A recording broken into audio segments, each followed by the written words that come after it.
ਮੱਲਾ ਸਿੰਘ ਸਿੱਖ ਸੀ ਇੱਕ ਜੀ ਅਸੀਂ ਜ਼ਮੀਨ ਕਾਸ਼ਤ ਕਰਦੇ ਸਾਂ।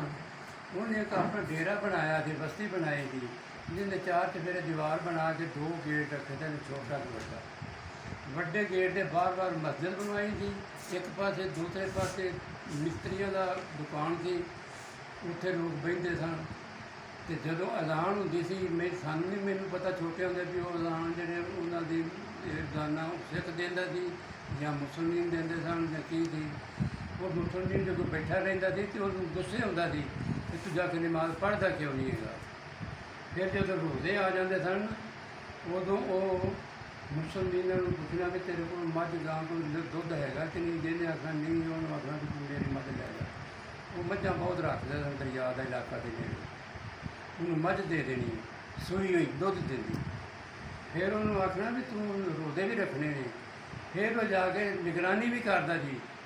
ਉਹ ਇੱਕ ਬੰਦਾ ਪਕੜ ਲਿਆ, ਉਹ ਰੋਜ਼ਾ ਨਾ ਰੱਖਿਆ ਜੀ, ਅੰਦਰ ਬੈਠਾ ਜੀ ਹੁੱਕਾ ਪੀਂਦਾ ਸੀ, ਜੇ ਰੋਟੀ ਖਾਂਦਾ ਉਹਨੂੰ ਫੜਿਆ, ਬਾਹਰ ਲਿਆ ਕੇ ਛਿਤਰਾਉਲ ਕੀਤੀ ਉਹਨੂੰ।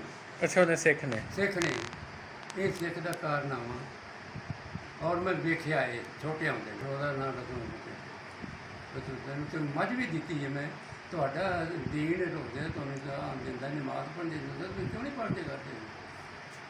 ਇਹ ਉਹ ਸਿੱਖ ਦਾ ਵੇਖਿਆ ਜੀ। ਇਸ ਤੋਂ ਹਟ ਕੇ ਫਿਰ ਇੱਕ ਸਿੱਖ ਨੇ ਇਹ ਜਿਹੜੇ ਲਾਹੌਰ ਦੀ ਗੱਲ ਹੈ। ਅੱਛਾ, ਜਿਹੜੀ ਉਹ ਪਹਿਲੀ ਇਹ ਵੀ ਸਹੀ ਜਿਹੜਾ ਸ਼ੇਖੂਪੁਰ ਕੇ ਪਤਾ ਨਹੀਂ ਲਾਹੌਰ 'ਤੇ ਮੈਂ ਨਿਕਾਹ ਕਰ ਲਿਆ। ਸਾਡੇ ਵੱਡੇ ਮੇਰੇ ਵਾਲਦ ਸਾਹਿਬ ਜਾਂ ਜਿਹੜੇ ਸਾਡੇ ਵੱਡੇ ਸਨ, ਉਹਨਾਂ ਸਿੱਖਾਂ ਨਾਲ ਲੜਾਈਆਂ ਬੜੀਆਂ ਹੁੰਦੀਆਂ ਸਨ ਉਸ ਜ਼ਮਾਨੇ। ਉੱਥੇ ਸਿੱਖ ਹੈਗੇ ਸਨ, ਹਿੰਦੂ ਘੱਟ ਸਨ, ਸਿੱਖ ਜ਼ਿਆਦਾ ਸਨ। ਅਤੇ ਬੜੇ ਸਿੱਖਾਂ ਨੂੰ ਮਾਰਦੇ ਸਨ ਅਤੇ ਕੁੱਟਦੇ ਸਨ, ਸਿੱਖ ਵੀ ਕਈਆਂ ਨੂੰ ਮਾਰ ਲੈਂਦੇ ਸਨ। ਅਤੇ ਉਹ ਸਿੱਖ ਨੂੰ ਇੱਕ ਨੇ ਮਾਰਿਆ ਕੁੱਟਿਆ ਬਹੁਤ, 2-3 ਬੰਦੇ ਸਨ। ਉਹ ਸਿੱਖ ਨੇ ਜਾ ਕੇ ਪਰਚਾ ਕਰ ਦਿੱਤਾ। ਉਹ ਅੱਬਾ ਸਾਡਾ ਦੱਸਦਾ ਹੁੰਦਾ ਵੀ ਉਹ ਜ਼ਮਾਨਾ ਇਹ ਸੀ 1904 ਦੇ ਵਿੱਚ ਉਹਨੇ ਸਾਡੇ 'ਤੇ ਕੇਸ ਕੀਤਾ ਲਾਹੌਰ। ਅਤੇ ਲਾਹੌਰ ਦੇ ਵਿੱਚੋਂ ਸਾਡਾ ਇਲਾਕਾ ਜਿਹੜਾ ਸੀ ਨਾ ਇਹ ਟੁੱਟ ਕੇ ਅਤੇ ਕੁਜਰਾਲੇ ਨਾਲ ਲੱਗ ਗਿਆ ਸੀ। ਅਸੀਂ 6 ਮਹੀਨੇ ਕਿ ਕਿੰਨਾ ਚਿਰ ਕੁਜਰਾਲੇ ਜਾ ਕੇ ਤਰੀਖਾਂ ਭੁਗਤਦੇ ਹੁੰਦੇ ਸਨ, ਲਾਹੌਰੋਂ ਲੰਘ ਕੇ ਕੁਜਰਾਲੇ ਜਾਣਾ। ਫਿਰ 1912 ਦੇ ਵਿੱਚ ਸਾਡਾ ਇਲਾਕਾ ਟੁੱਟ ਕੇ ਸ਼ੇਖੂਪੁਰ ਨਾਲ ਅਤੇ ਕੁਜਰਾਲੇ ਨਾਲ ਸ਼ੇਖੂਪੁਰ ਨਾਲ ਲੱਗ ਗਿਆ। ਉਹ ਸਿੱਖਾਂ ਨਾਲ ਸਾਡੀ ਲੜਾਈ ਸੀ, ਅਸੀਂ ਜਾਂਦੇ ਹੁੰਦੇ। ਉਹ ਸਿੱਖ ਜਿਹੜਾ ਸੀ ਉਹ ਵੀ ਉੱਥੇ ਤਰੀਕ 'ਤੇ ਜਾਂਦਾ ਸੀ, ਉਸੇ ਦਫ਼ਤਰ 'ਚ ਉਹਨੇ ਜਾ ਕੇ ਪੇਸ਼ ਹੋਣਾ। ਉਸੇ ਜੱਥੀ ਹੋਣਾ, ਅਸੀਂ 2 ਬੰਦੇ ਹੁੰਦੇ ਸਨ। ਉਹ ਸਿੱਖ ਕਰਦਾ ਹੁੰਦਾ ਸੀ। ਇੱਕ ਦਿਨ ਮੈਂ ਨਾ ਆ ਕੇ ਮੇਰੇ ਦਿਲ ਦੇ ਅੱਗੇ ਮਾਰ ਹੀ ਦੇਣੇ ਜਾਣ ਛਡਾਉਣੇ ਤਾਂ ਅਤੇ ਰਸਤਾ ਹੁੰਦਾ ਸੀ ਇੱਕ ਜੰਗਲ ਜਿਹਾ, ਉੱਥੋਂ ਲੰਘਣਾ ਹੁੰਦਾ ਸੀ। ਮੈਂ ਇੱਕ ਬਜ਼ੁਰਗ ਲੈ ਗਿਆ ਜਿਹਦੇ ਨਾਲ ਕਸਾਈ ਕੱਟਦੇ ਨੇ ਗੋਸ਼ਤ, ਇਹ ਲੈ ਲਿਆ ਅਤੇ ਇਹ ਤੋਂ ਇੱਥੇ ਚਾਦਰ 'ਚ ਬੰਨ੍ਹ ਮੁੜ ਕੇ ਜਿਸ ਤਰ੍ਹਾਂ ਲੈ ਗਿਆ। ਜੋ ਅੱਗੇ ਪਿੱਛੇ ਸਿੱਖ ਇਕੱਠੇ ਤਾਂ ਨਹੀਂ ਜਾਂਦੇ ਹੈਗੇ। ਜੇ ਉਹ ਅੱਗੇ ਜਾਂਦਾ ਤਾਂ ਅਸੀਂ ਪਿੱਛੇ ਜਾਂਦੇ ਤਾਂ, ਜੇ ਅਸੀਂ ਅੱਗੇ ਜਾਂਦੇ ਉਹ ਪਿੱਛੇ ਆਉਂਦਾ ਹੁੰਦਾ ਸੀ। ਉੱਥੇ ਜੰਗਲ ਜਿਹੜੇ ਗਏ ਤਾਂ ਮੈਂ ਇਰਾਦਾ ਕੀਤਾ ਵੀ ਇੱਥੇ ਨੂੰ ਫੜ ਲਿਆ। ਅਤੇ ਮੈਨੂੰ ਆਵਾਜ਼ ਆਦਾ ਹੂੰ ਮੈਂ ਵੇਖਿਆ ਇਹਦੇ ਕੋਈ ਨਹੀਂ ਹੈਗਾ। ਫਿਰ ਅਗਾ ਟੋਲਿਆ ਉਦੋਂ, ਫਿਰ ਮੈਂ ਇਰਾਦਾ ਕੀਤਾ ਦੂਜੀ ਵਾਰੀ ਫਿਰ ਆ ਹੂੰ। ਅਤੇ ਉਹ ਮੈਂ ਫਿਰ ਵੇਖਿਆ ਤਾਂ ਕੋਈ, ਫਿਰ ਮੇਰਾ ਇਰਾਦਾ ਤਬਦੀਲ ਹੋ ਗਿਆ।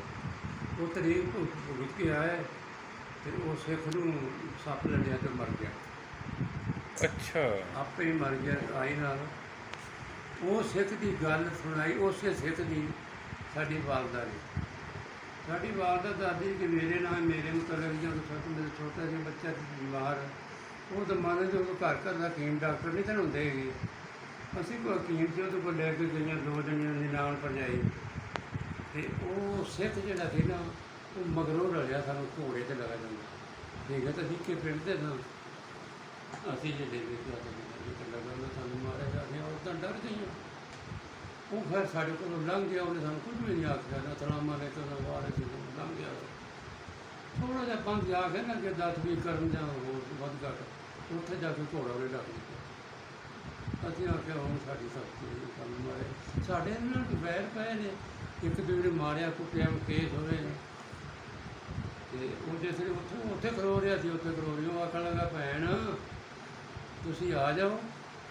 ਮੇਰੀ ਲੜਾਈ ਤੁਹਾਡੇ ਬੰਦਿਆਂ ਨਾਲ ਹੈ, ਤੁਹਾਡੇ ਨਾਲ ਨਹੀਂ।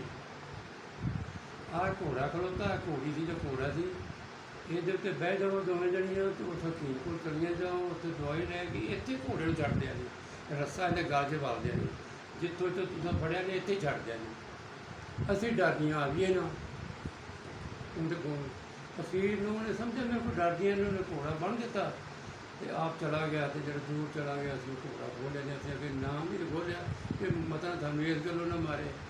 ਅਸੀਂ ਘੋੜੇ 'ਤੇ ਚੜੀਆਂ, ਉੱਥੇ ਗਈਆਂ, ਉੱਥੋਂ ਜਾ ਕੇ ਤੇ ਫਿਰ ਦਵਾਈ ਲਿਆ ਕੇ ਉੱਥੇ ਲਿਆ ਕੇ ਘੋੜਾ ਛੱਡ ਦਿੱਤਾ, ਆਪ ਅਸੀਂ ਘਰ ਆ ਗਏ।